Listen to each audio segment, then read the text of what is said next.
ìpẹ̀lẹ́ o ọ̀tún nàìjíríà o pẹ̀lẹ́ o òsì nàìjíríà. ìpẹ̀lẹ́ o ọ̀tún nàìjíríà o ìpẹ̀lẹ́ o òsì nàìjíríà. bàbá Adébóyè ń kí yín o ó ní pé ó nìyẹn èrò oko àwálé òpó nìyẹn o èrò oko àwálé gbogbo oníṣòwò ló máa rèrè ọjà jẹ. ó ní ká gbàdúrà fún ẹ̀mí ìrẹ́pọ̀ nílùú nàìjíríà ìrẹ́pọ̀ láàrin wa ká máa bára wa ṣọ̀rẹ́. bàbá Adébóyè ń kì í o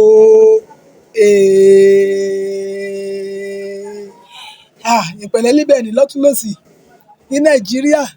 láti nàìjíríà títí dé diaspora ìpẹ̀lẹ́ ikú àjọ mẹ́ta o ikú àti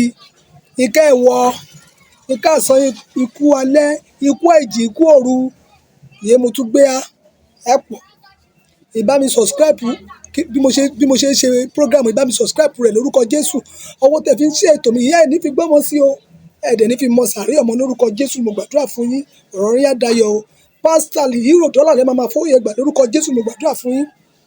ṣe é gbọ́ bàbá wa nínú Olúwa dádì wa pásítọ̀ ìránṣẹ́ Ọlọ́run Adébóyè ó ní kí gbogbo Nàìjíríà má bínú o pé gbogbo èyí àgbẹ̀dẹ tọ́lọ́run dá gbogbo àgbẹ̀dẹ ọ̀nìyàn kàn fẹ́ san táìtì báwọn ti gbá yín lọ́pọ̀lọpọ̀ wọ́n ní kẹ́ ẹ má bínú. I'm going to be apologizing for making a mistake, for saying that if you don't pay tithe, you might not make it to heaven. I'm sorry, that's wrong. That's not in the Bible. What the Bible says is, "He had peace with all men, and holiness, without which no man shall see God." wọ́n ní kẹ́ ẹ má bínú kẹ́ ẹ ṣàforíjì tọrọjọ́ ti ń dalẹ̀ bàbá wa ẹ fẹ́ wọnú iná ẹ fẹ́ wọnú hẹ́ẹ̀lì gẹ́gẹ́ bí àṣà wọn ọ̀wá ní kẹ́ ẹ dáríjà wọn ẹ dákun ẹ dáríjì bàbá o àgbà ń dé ẹ má bínú sí bàbá èyí tí mo fẹ́ kẹ́ ẹ bá mi sí àdáadáa kẹ́ ẹ dọ́dọ̀ bàbá yẹn ni pé ẹ jọ̀ọ́ ẹ má bínú fèmí náà pé ẹ dáríjì mí o ọmọ kékeré ni mí ṣé ẹ gbọ́ ẹ bá mi bẹ̀ wọ́n gbogbo àwọn tí kò lè lọ sí skul ní sùkúrù wọn tí wọ́n dá sílẹ̀ yẹn tí wọn ò lówó àbáwọn tó ṣiṣẹ́ lábẹ́ wọn tó jẹ́ òṣìṣẹ́ wọn tí wọn ò rówó san ẹlòmíì fẹ́ sanwó ìparí ọmọ sùkúrù tí kò rí tí bàbá máa ní táwọn bàbá bá ní kò sí àfikún lọ́wọ́ àwọ́ wá àtàwọn tálákùúta tó wà ní ṣọ́ọ̀ṣì wọn ní kí ẹ bá kó gbogbo owó yẹn pátápátá àti owó kọta pílẹ̀nì mẹ́tẹ̀ẹ̀ta yẹ ó dàpẹ́ mẹ́ta ni wọ́n ní àwọn jẹ́ẹ̀tì ńláńlá yẹn kọ́ta mẹ́tẹ̀ẹ̀ta kọ́ wá fún gbogbo àwọn àgbẹ̀dẹ ènìyàn tí wọ́n wà ní ṣọ́ọ̀ṣì wọn tí wọn ò lówó lọ́wọ́ tí wọn ò rówó jẹun láwọn tálíkà ẹ bá mi bẹ̀ bàbá yẹn jọ kó ṣe bẹ́ẹ̀ o kan tí ẹ̀mí Ọlọ́run sọ pé kí bàbá yẹn ṣe ni mo sọ yẹ o mo lálàbá yìí mi gángan rí Ọlọ́run tó wọṣọ funfun látòkè délẹ̀ oní bàbá yẹn èèyàn fẹ́ òní o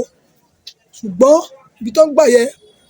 ọ̀nà yẹn bó ṣe lè wù kí èkó kù díẹ̀ káàtó tí bàbá náà wá jáde Ọlọ́run ní ká sọ pé bàbá kó gbowó yẹ gbogbo owó tó ní pátápátá bíi ọlọ́rọ̀ nínú Bíbélì ó ní kó lọ fi ṣe àánú fún gbogbo àwọn tí kò ní àwọn opó àwọn wídó náà pè lópó àwọn tí kò róúnjẹ jẹ àwọn tálíkà tí wọn ò lè jẹ oúnjẹ méjì lójúmọ́ tí wọ́n lọ sí gbogbo ṣọ́ọ̀ṣì rìdíìmù àtàwọn ẹlòmíín tí ò kì í ṣe ṣọ́ọ̀ṣì rìdíìmù bàbá ní ẹ bá mi sọ fún bàbá Ọlọ́run ní pé kó lọ fi owó yẹn kó lọ ta gbàgbé kó lọ gbogbo àwọn ogún gbogbo àwọn pọ́pátì wọn bí Jésù ṣe ní kí ẹnìkan lọ agbowó òde lọ ta gbogbo pọ́pátì rẹ̀ nínú Bíbélì tó bá fẹ́ wọ ìjọba Ọlọ́run so ẹ bá mi sọ bàbá náà kí bàbá kó lọ ta gbogbo pọ́pátì wọn yẹn pátápátá kó lọ fi ṣàtúnṣe kí wọ́n tó lọ bí àgbáre Ọlọ́run jẹ́ kán bọ́ lọ́run lé o ọjọ́ àdálẹ́ o bàbá èyí tẹ́ ṣe yẹn náà Ọlọ́run lọ́ba aláforíjì á bá mi dáríjì yìí tó bá níbi tó tọ́rọ̀ yín kù sí lọ́dọ̀ Ọlọ́run. Ẹ jọ̀ọ́ ẹ lọ bá mi ta gbogbo property yẹn pátápátá, kẹ́ bá mi ṣàánú gbogbo àwọn àgbẹ̀dẹ ènìyàn tó wà lọ́dọ̀ yín. Gbogbo àwọn èèyàn tọ́lọ́run dá ló ń jẹ́ àgbẹ̀dẹ torí Ọlọ́run ló rán wọn. Ẹ jọ̀ọ́ bàbá, Ọlọ́run ọba á ṣàforíjì fún gbogbo wa o. Ọ̀rọ̀ wa á dayọ̀. God bless everybody,